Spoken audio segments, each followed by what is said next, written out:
राधे राधे दोस्तों। कहते हैं ना कि बड़ा वही होता है जो छोटों को भी अपने दिल में जगह देता है।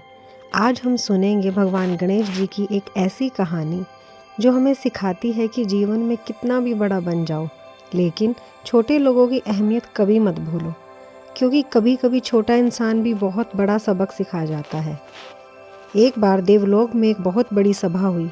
सभी देवता अपनी अपनी महानता दिखा रहे थे। कोई कहता मैं सबसे शक्तिशाली हूँ, तो कोई कहता मैं सबसे बुद्धिमान हूँ। तभी भगवान गणेश जी आए, अपने बड़े कान, छोटे शरीर और प्यारे चेहरे के साथ। सभा में कुछ देवता धीरे धीरे हंसने लगे। देखो ये छोटे से गणेश जी कैसे बड़े बड़े लोगों के बीच आ गए। गणेश जी मुस्कुराए और बोले, शरीर का आकार नहीं, विचार की ऊंचाई इंसान को बड़ा बनाती है। देवगुरु बृहस्पति, हम सबकी परीक्षा लेंगे। जो तीनों लोगों का सबसे तेज चक्कर लगाएगा वही सबसे बड़ा कहलाएगा।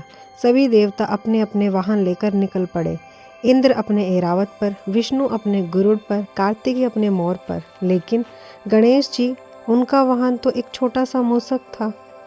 सभा में सबको लगा गणेश जी पीछे रह जाएंगे, पर गणेश जी मुस्कुराए और सोचने लगे, माता पिता ही तो तीनों लोगों से बड़े हैं, इन्हीं के चारों ओर चक्कर लगाना ही सच्ची परिक्रमा है। उन्होंने अपने मूषक पर बैठकर शिव पार्वती की परिक्रमा की। फिर सबके लौटने पर गणेश जी शांत भाव से खड़े थे। देवता बोले, गणेश जी, आपने तो कहीं यात्रा ही नहीं की है। गणेश जी मुस्कुराए और बोले, मैंने कर ली है। मेरे माता पिता ही मेरा संसार है, इन्हीं के चारों ओर घूमना ही सबसे बड़ा चक्कर है। सब गणेश जी की बातें सुनकर दंग रह गए।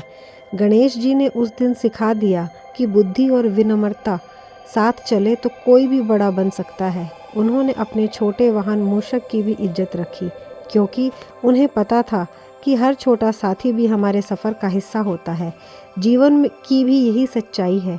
जब हम बड़े बनते हैं तो अक्सर छोटे लोगों की अहमियत भूल जाते हैं, चाहे वह कोई कर्मचारी हो, नौकर हो या परिवार का छोटा सदस्य। लेकिन गणेश जी की तरह अगर हम उन्हें सम्मान दें तो जीवन में सुख, शांति और सफलता दोनों मिलेंगी। दोस्तों, आज गणेश जी की इस कहानी से यही सीख मिलती है, बड़ा बनो, लेकिन छोटे लोगों की अहमियत कभी मत खोना, क्योंकि असली महानता झुकने में है, घमंड में नहीं।